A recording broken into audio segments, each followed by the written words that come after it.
than just each other. So welcome, everybody. Let's introduce ourselves. Bettina, how about you go first? Hello, everybody. My name is Bettina Plendl.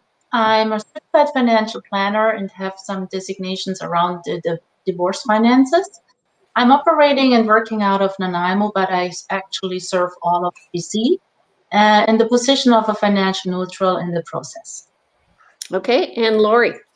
Hi, everybody. I'm Lori Frank. I work as a family mediator, so I'm working with parents who are separating. I'm mostly usually working in person, but at the moment I'm doing a lot of online mediation.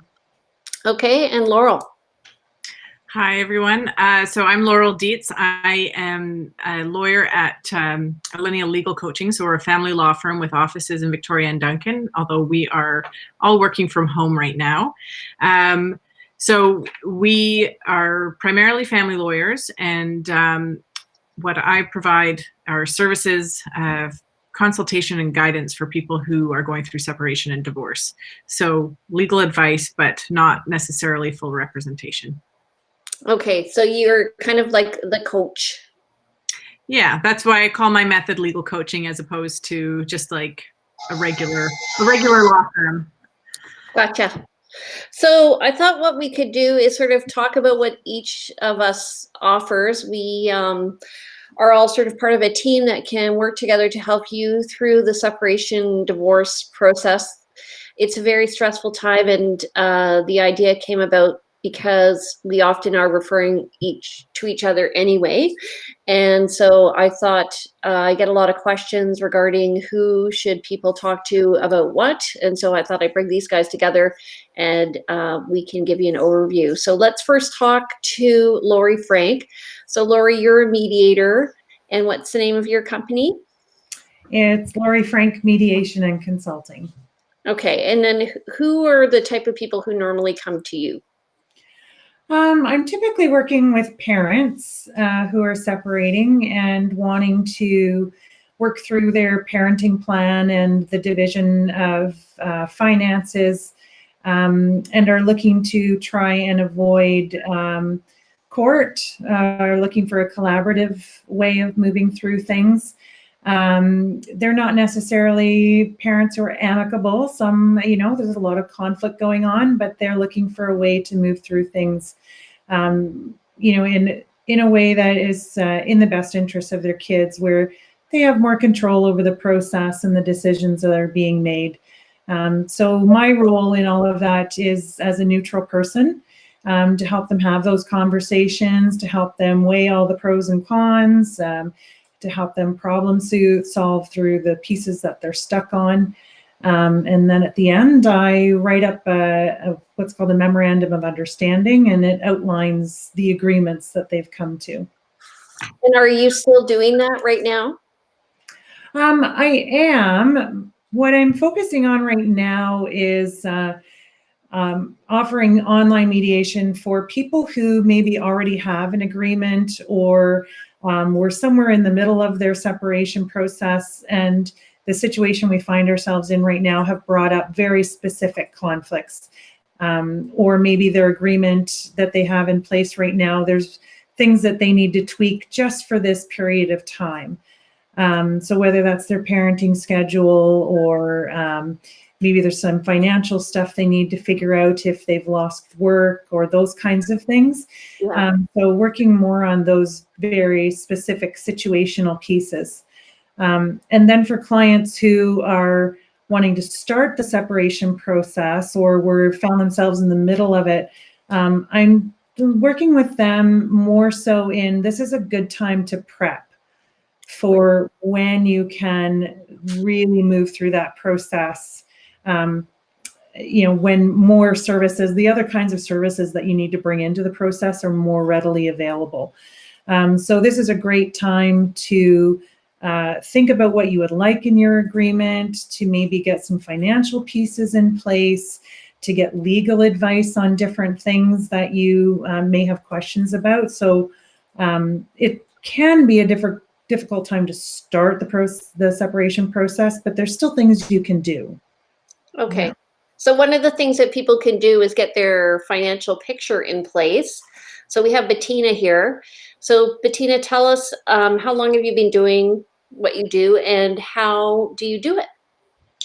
Well, what I do it since over 2 years actually. And how I do it, I usually work online with my clients or meet them in other times on the phone or, well, in person, of course. So right now it's a little bit different, but not too much has changed actually.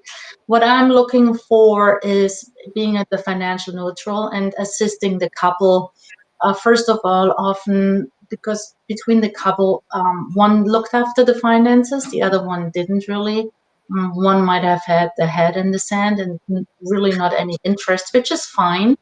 But now, as you're on making very important decisions for your new future, and you want to format that future, you should know about some products maybe you have, what your options are, and those are the first things I do. I gather information as well about how much do you know about your personal situation. Do you have a budget? And all those exercises, we go through them, and then basically we have a situation where we know what's on the table, and certain rules and laws are applicable. Sometimes, not always. It's, the couple is about to make good decisions, hopefully, with my guidance. I can't help with the question, is it fair or is it legal? I can't give that advice. That's when I refer them to Laurel, but I can tell them what it will do for their new future. And I think that is the most pressing question. Where will I be when all of this is over? Not only COVID, but as well the separation. And Laurie is then an excellent source to help navigate that conversation, learning to listen to each other. I mean, it's never too late, but probably this is a situation where we say, okay, what is actually your interest here? What is your next step? Do you want to open your own store? Do you want to go travel the world? What do we do financially with the children? I'm really, as Laurie said, there's two big pieces. There's the family with the children, and the other piece is the finances. And basis, from my understanding, that you understand where you are at. Normally, the couples are not on the same page. Where do you want to go, and what is on the table? We really need to make sure all the assets, liabilities are disclosed, nothing gets overseen, and you avoid costly financial mistakes. Right. And yeah. And where I usually fit in the picture is at that point where I go in and do an appraisal of the house, or you can call an appraisal company. We look at real estate differently. So a realtor is looking at what's sold and what is kind of the feeling of the market and where we think the potential market value is, whereas an appraiser from an independent company looks at what's sold and is very concrete in terms of looking at the comparables and doesn't look at what's currently on the market, which really can affect the value of a house. That being said, the value of the house can change. As we all know, things have changed in the past month. And so we would take that into consideration.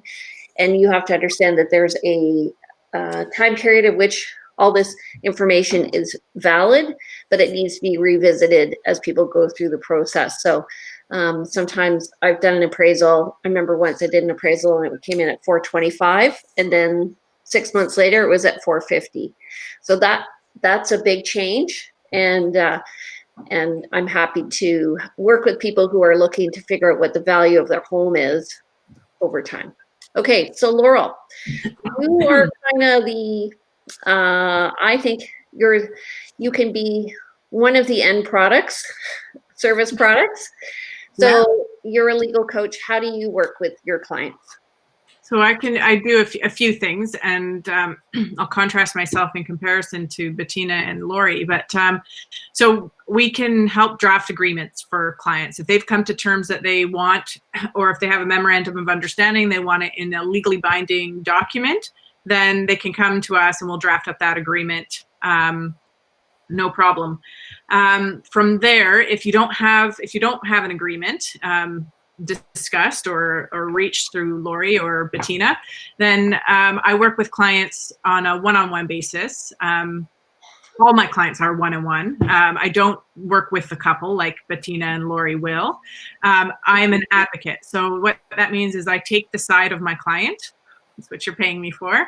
And I will give you advice about your rights and entitlements at law. And also we will, usually what I am doing most of the time with my clients is working on strategy. What is the best way for you to move forward to achieve your goals? So hopefully, and I will provide counsel. You don't want to tear your family apart just because you're going through a separation or divorce, right? We want to have sort of I try to be a stable and steadying influence for some people who might be very emotional. But there's always, within couples and families, there's always so many dynamics. And so we work a lot together on the best strategy to achieve a good outcome. Right. So I'm just wondering for each of you, let's start with Lori, how is COVID-19 affecting your business right now?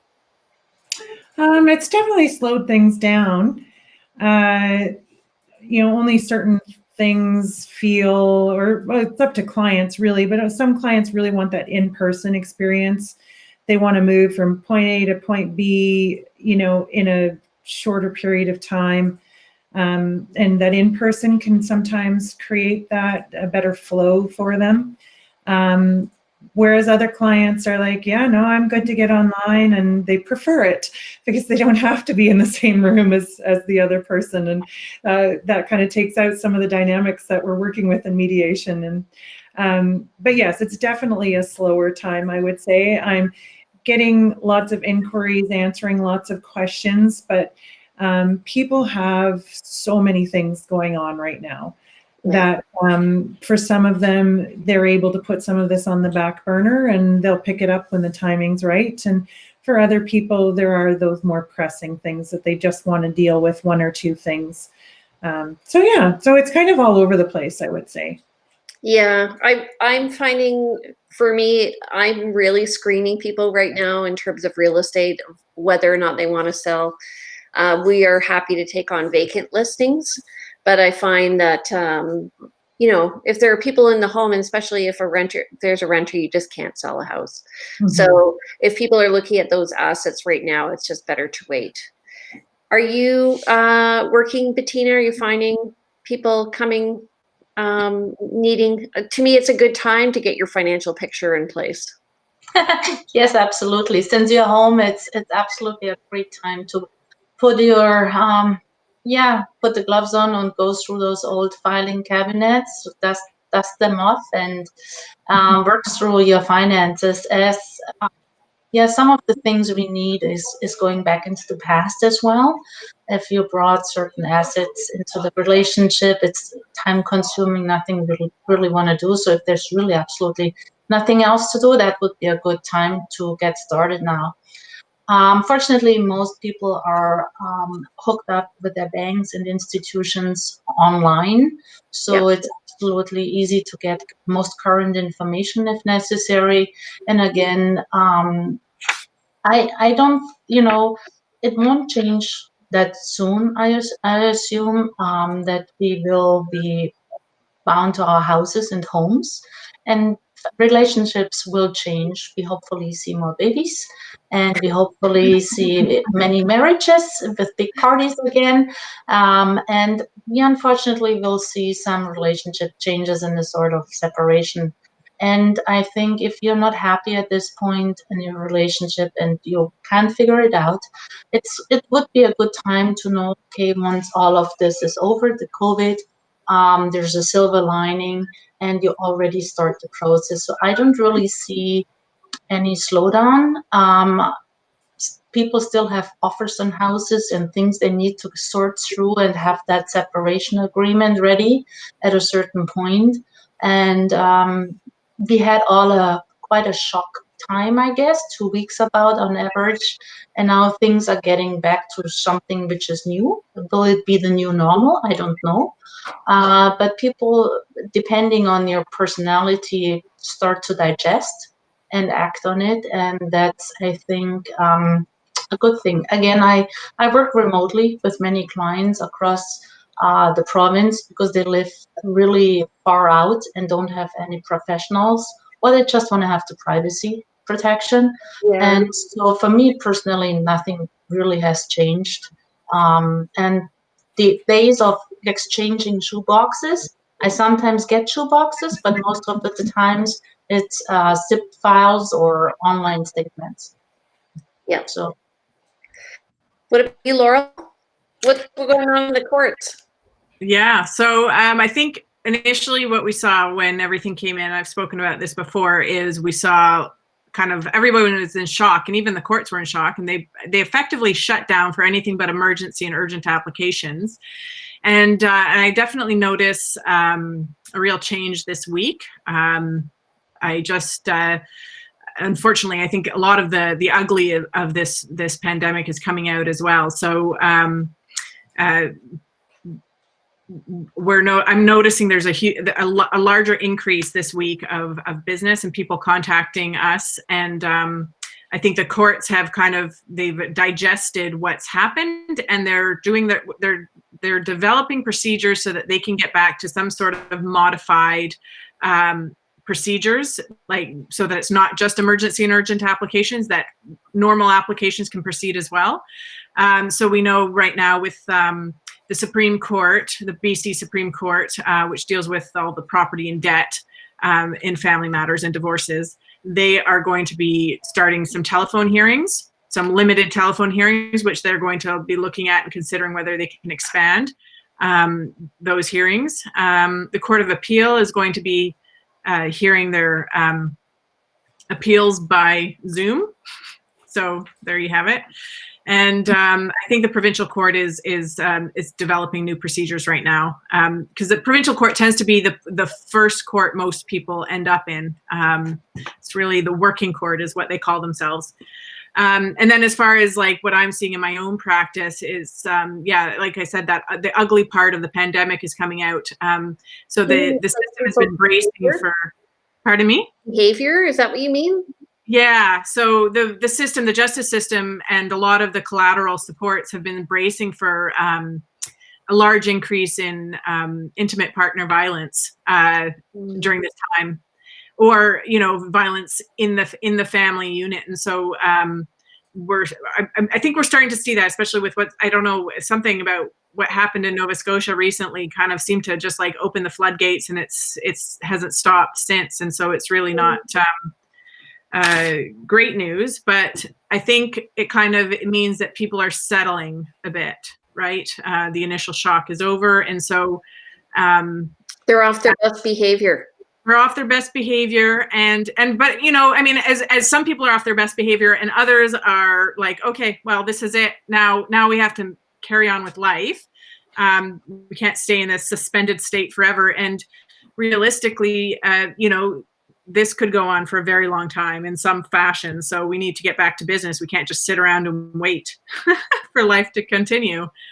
So I think that's what I'm starting to sense and see in my own practice. I'm sensing that. Are you guys sensing that overall in your businesses as well? Lori, Bettina? Yes. Yeah, certainly, especially like Laurel's saying, if there's any difficulties already in the relationship heading into this situation, now that we're 5 or 6 weeks into this, it's certainly amplifying it at this point, right? And so people are starting to go, okay, how long can we wait to deal with this stuff? Yeah. So I have noticed people are starting to make inquiries and go, okay, what can we do at this point? Because it's like Laura was saying, how long can you wait? Yeah. Because we could be waiting a long time for everything to be back to what it used to be. So. Which we maybe need to into the new normal, right? Yeah. But let's face it, having kids at home full time is probably exponentially increasing the stresses in all families. Yeah. Yeah. I'm going to put a sign on our bathroom door. It says, "Change the toilet roll." Crazy. So how's the real estate market then, Jane? Okay. So I have 2 snapshots, so week-long snapshots. One's from April 6th, and one is this past Monday. So on April 6th, we had 200,225 new listings or active listings. And that was down from 2,751, so down 500 from the previous year. And in this past week, we are up to 2,301. So we've gone up 75 new listings. There's been 162 over the past week. So that says that some are selling, 79 sold in the past week. And in April, the first week in April, 36 sold. So we are seeing a little more, oh, sorry, I'm looking at the wrong data. Pending over the past week is 79, and in April it was 74. So in terms of the sales, it's pretty similar. Price changes, right now we have 76 price changes. Those are people who are wanting to get their house sold. And compared to the beginning of April where we had 54, I think people were just kind of holding on and seeing. So it seems to me right now also in terms of houses that have completed, in April 6th, we had 239 in that week. And this past week, we've had 124. So that means less transactions processing to the very end. I've been talking to a number of realtors. There's definitely some realtors who are like, let's get going, come on. You know, and I think it's motivated by money. Everybody is feeling a bit of a cash crunch, I think, because we've been, what is this, 6 weeks now? 5-6 weeks? Mhm. 6 week. So, you know, I think it's interesting, Bettina, because I think about what you do in terms of financial analysis and how people really need to start planning to save money for times like this. And maybe that's the big lesson that we all have to learn. But real estate itself is going. I'm doing a listing this week. It's vacant. These people don't have to sell. They want to sell. And they want to give somebody an opportunity. So 2-bedroom, 2-bath, going to be $425, and it's in the Oak Bay border. Anybody's interested? Right. Yeah. Sorry, what was, did you say a listing price? $425. $425, 2-bed, 2-bath, Oak Bay border. Okay. Yeah. That's not a lot for Victoria. Pardon? That sounds not much for Victoria. Well, it's an older building. It's actually a really nice listing. I went and took some pictures today, and I'll show them to you. So I thought, hold on. There's the bedroom. Wow. There's the living room, and it's a really big condo. They actually just did some work on it. Oh, it's a condo. Spring. Pardon? I said, oh, it's a condo. Yeah. Yeah, that's the. Now the price makes more sense. So yeah, I think Sorry. we're definitely pivoting is I think the word that everybody's using these days. And the pivot is just to help, like you were saying, Lori and Bettina, is to kind of get your ducks in a row and figure out what you need so that when restrictions are lifted, you can be active. Mm-hmm. Yeah. Yes. And definitely we can prepare the next step. That's I think, and getting, as you said, the legal things figured out as well. It's nothing from that side will change, but I think people's attitude will change. So we hope as well that you don't see so many couples in court, right? That mediation is a clear option. That people, yes, they want to have legal advice, but they not necessarily want to go to court. And I think there will be a huge shift as well to the more collaborative process. So actually that brings a question to mind. Laurel, do people work with you? Do they necessarily go to court? They don't always. No, actually, I mean, the reality is 95% of people settle outside of court. So it's, I mean, we already do, like, it's the myth you know, that idea of the really hostile divorce that we all kind of grew up with, and it's just like horrible. Well, like that's the myth of what divorce is. For most people, it's actually quite a collaborative process, and they do work through it.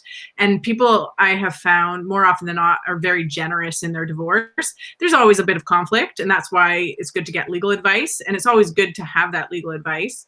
But lawyers are more often than not working to resolve disputes outside of court than they are in court. And then I was just going to say, as far as like any legal matter, is there's so much preparation that needs to go into it. Even if you're just going to mediation or you're trying to figure out your finances, that this is definitely a great time. If you do happen to find yourself with a bit of extra time and the energy to start sifting through your finances and working on stuff, this is a good time to do it. Mm-hmm. Yeah, I think so too. And it's a good time right now if you're thinking of selling your home to get your home ready. So because you have time, I think that's the one gift this has all given us is time. So any other comments? You want to just go and just maybe do an outro and just again tell us who you are, what you do, and the name of your company. And I'm going to go through and just put that information. Let's start with Bettina. Yes, thanks, Jane. I'm Bettina Plendl of BP Financial Divorce Strategies, and my website is bpdivorcestrategies.ca. Okay, and Laurel. Yes, so Laurel Dietz. My business is Alinea Legal Coaching. I'm a family lawyer, and we advise clients going through separation and divorce, and people who are co-parenting. Okay, sorry, this is in front of your face. Okay. You can find us at legalcoach.ca. Okay, I actually have this on the overhead, but it's not scrolling through. Okay, and Lori. Lori Frank, Mediation and Consulting, working with parents who are separating and looking for a collaborative mediated process. And within that process, I would say I refer out to all three of you all the time because I find all of our processes don't necessarily work in a vacuum, right? There's so many pieces to bring in. So I'm really glad to have the three of you as people I am confident in referring clients to because I know that you will take such good care of them. Aww. My website is lauriefrankmediation.com. Okay, and I'm Jane Johnston. I'm with the BriarHillGroup.com. Of course, I didn't put my own information up. But we're going to show up every Tuesday and talk about what's going on with the market and this topic, which I believe is very, very important to people in helping them cope with the stressful situation. So tune in every Tuesday at 4:30, and we're going to be talking about co-parenting, divorce, and separation. And everybody take care. Oh, I forgot to tell you, tomorrow we're going to be talking with Linda Mackey of Linda Mackey Photography. Thursday, we're going to talk with Tara Hearn. She's going to be telling us all about what's going on with a Facebook site that she is promoting about businesses that are doing business right now. And then on Friday, we're going to be talking about podcasting. So if you're interested, tune in because we have a really cool guest. His name is Jeff McLennan from New Westminster, BC, which is on the mainland. He's going to tell us all about how to kick it in podcasting. All right, everybody, take care. Have a great day. And see you tomorrow. Bye. Bye. Thank you. You're welcome. Thank you.